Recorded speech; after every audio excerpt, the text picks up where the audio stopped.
देश की बात करते हैं, राष्ट्र की बात करते हैं, मेरा प्रिय विषय है, मैं इस पर बहुत बोलती हूँ। लेकिन एक बात मैं ये भी मानती हूँ कि राष्ट्र को, देश को सुधारना ये बहुत बाद की बात है। सबसे पहले आज जो हमारे परिवार हैं, इन परिवारों को हमें संभालने की आवश्यकता है। परिवारों में बड़ों के सम्मान को सुरक्षित रखने पर बहुत बड़े चिंतन की आवश्यकता है और इसको सरकार को भी इसकी चिंता करनी चाहिए, क्योंकि भारत जो है वो, ध्यान रखिएगा, वो श्रवण कुमार का देश है। भारत भगवान राम का देश है। भारत उनका देश नहीं है जो अपने माता पिता को भी जेल में बंदी बना करके, और एक लोटा पानी अगर जेल में बिखर गया और उसके बाप ने अर्जी भेजी कि मेरा एक लोटा जल बिखर गया, तो उधर से आ गया फरमान कि एक लोटा जल ही एक दिन में दिया जाएगा, उसे चाहे गिराओ चाहे पियो, उससे अधिक नहीं दिया जाएगा। और तब वो इस्लाम मत में पैदा होने वाला व्यक्ति कहता है कि तुझसे अच्छे तो वो हिंदू हैं जो जीते जी तो छोड़ो, अपने मरे हुए पुरखों का भी श्राद्ध करके उन्हें भोजन पानी पहुंचाने का काम करते हैं। भारत वो देश है, भारत वो देश है जहां पर पति पत्नी के रिश्ते टूटते नहीं थे, जुड़ते थे। तो ध्यान रखिएगा, अपने आप ही ये कह दिया जाता था कि ये जो साथ है ये इस जन्म के लिए नहीं है, अगले, जोर से बोलो, 7 जन्मों के लिए। आज 7 जन्म की बात तो छोड़ दीजिए, 7 साल भी ठीक से नहीं रुक पा रहे हैं।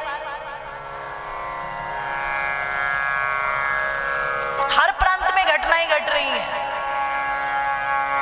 अब पूना में घटी, पूना से पहले मध्य प्रदेश में घटी, मध्य प्रदेश से पहले उत्तर प्रदेश में घटी, और सब जगह घट रही है। परिवारों का सुधार बहुत जरूरी है और मैं अपनी माताओं बंधुओं से यही प्रार्थना करूंगी, ये कथा ही परिवार के लिए है।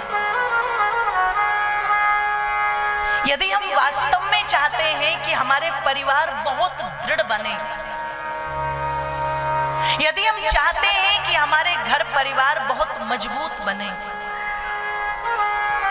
यदि हम चाहते हैं कि वास्तविक अर्थों में कृपा हो, जिस कृपा को आज मनुष्य चाह रहा है, वो कृपा हमारे घर परिवारों के अंदर हो, तो फिर इस कथा को श्रवण करने के हेतु आप लोग अधिक से अधिक संख्या में कल से अवश्य पधारिएगा।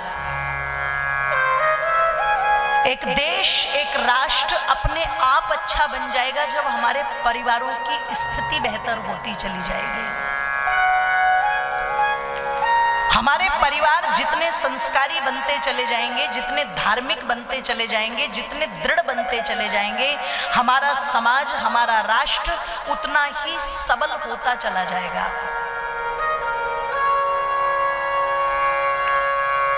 और यदि इसे सबल बनाना है तो आइए फिर एक नए विचार के साथ में, एक नई विधा के साथ में भगवान श्री राम जी के जीवन की गाथा को सुनेंगे, जिसे आज से लाखों वर्ष पहले महर्षि वाल्मीकि जी ने लिखते समय एक बहुत बड़ी घोषणा की थी कि मैं जो लिख रहा हूं ना, लिखते तो बहुत लोग हैं, प्रतिदिन लिखते हैं। आप आज अखबार पढ़ोगे, कल को वो लिखा हुआ अखबार रद्दी बन जाता है। किसी ने कोई पुस्तक लिखी, वो 2-4 साल चली, उसके बाद पता ही नहीं कहाँ गई। पर कुछ लिखी हुई चीजें ऐसी होती हैं माताओं, वो लाखों वर्षों बाद भी जब पढ़ी जाती है ना, तो लोगों की श्रद्धा उसके प्रति इतनी होती है कि अगर वो रामायण सामने रखी है तो लोग क्या कहेंगे, चप्पल उतार दो, हाथ धो लो, तब लगाओ इसको हाथ। क्यों? एक पुस्तक नहीं है, किताब नहीं है रामायण, ग्रंथ कहा जाता है। ग्रंथ, ग्रंथ मतलब जो ग्रंथियां खोल दे आपकी। आपकी उलझनों को दूर कर दे, आपके झंझटों को दूर कर दे। अगर मैं आपसे कहूं आप कोई फिजिक्स की किताब ले जाओ और उसे अपने मंदिर में रख लो, कोई नहीं रखेगा। मैं आपसे कहूं कोई शेरो शायरी की किताब ले जाओ और उसे जाकर के मंदिर में रख लो, कोई नहीं रखेगा। यहां तक कि ध्यान रखिएगा, दो ही ग्रंथ ऐसे हैं जो लोगों के मंदिर में मिलते हैं, एक महर्षि वाल्मीकि जी की रामायण और दूसरी श्रीमद् भगवत गीता। ये दो ही ग्रंथ। और सोच करके देखना, शायद आज तक सोचा नहीं होगा, हमारे पीछे पूर्वजों ने रखा, हमने रख लिया, बस हमने ये मान लिया कि ये धार्मिक ग्रंथ है। उसको रखने का उद्देश्य ये नहीं था कि उस पर तिलक लगाना है, पुष्प चढ़ाने, उसे धूप दिखानी है, उसे दीपक दिखाना है। रखने का उद्देश्य जानते हो क्या था? प्रातः काल उठ करके स्नान आदि करके जब पूजा घर में जाए व्यक्ति, तो वहां पर रखा हुआ वो ग्रंथ उसको अपने आप उठा करके पढ़े और वहां से अपने दिन का आरंभ करे। जो मैंने पढ़ा है उस पढ़े हुए में मैं अपने जीवन को जीऊंगा। आज तो हमने केवल और केवल रामायण और गीता जी को ऐसा मान लिया कि बस माथे से लगाओ और बस ठीक है। माथे से लगाओ नहीं, उसमें अपना माथा खपाओ। और जब उसमें माथा खपाओगे तो पता लगेगा कि अगर मेरे अंदर द्वेष किसी के लिए पैदा हो रहा है तो उस द्वेष का परिणाम क्या है। फिर वहां पर आपको दिखाई देगा रावण।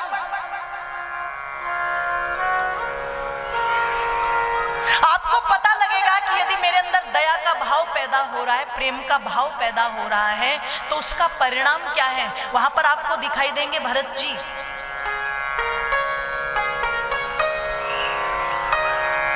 आपके मन में कभी कभी सवाल आते, मैं किसी के लिए क्यों करूं?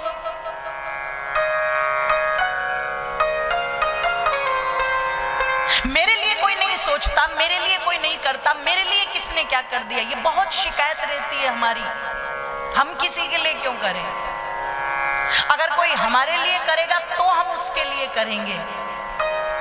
तो जब आप रामायण पढ़ेंगे तो वहां पर आपको हनुमान जी नजर आएंगे। कोई लालच नहीं, कोई स्वार्थ नहीं, अपनी केवल और केवल निस्वार्थ भाव की सेवा है। और उसी सेवा का सुखद परिणाम ये है कि जहां पर आज श्री राम जी का दरबार होगा, वहां दशरथ जी का चित्र मिले ना मिले, माता कौशल्या का चित्र मिले ना मिले, एक बार को तो मैं कहती हूं वहां पर भरत लक्ष्मण शत्रुघ्न भी भले ही ना हो, पर जहां राम होंगे वहां हनुमान जी का मंदिर पहले बनाया जाता है। ध्यान रखिएगा, निस्वार्थ सेवा का परिणाम। बहुत सारी चीजें आती है मन के अंदर, महिलाओं में पैदा हो जाती हैं कभी कुंठाएं। आप रामायण पढ़ेंगे तो आएंगे मस्तिष्क में ये विचार। इसलिए वो ग्रंथ वहां पर केवल पूजा करने के लिए नहीं रखा जाता था, वो ग्रंथ पढ़ने के लिए रखे जाते थे। और जितने भी यहाँ पर बैठे हैं, पूरी आशा है मुझे, अधिकांशतः अपने पूर्वजों का इतिहास उठा करके देख लेना, उसके पीछे कोई ना कोई घटना, कोई ना कोई कहानी ऐसी जरूर मिल जाएगी आपको। हमारी दादी पढ़ती थी, या हमारे दादा पढ़ते थे, या बाबा पढ़ते थे, या माँ पढ़ती थी, या पिताजी पढ़ते थे, बोले वो पढ़ते थे। इसलिए मेरी माताओं ये कथाएं बार बार होती हैं। आज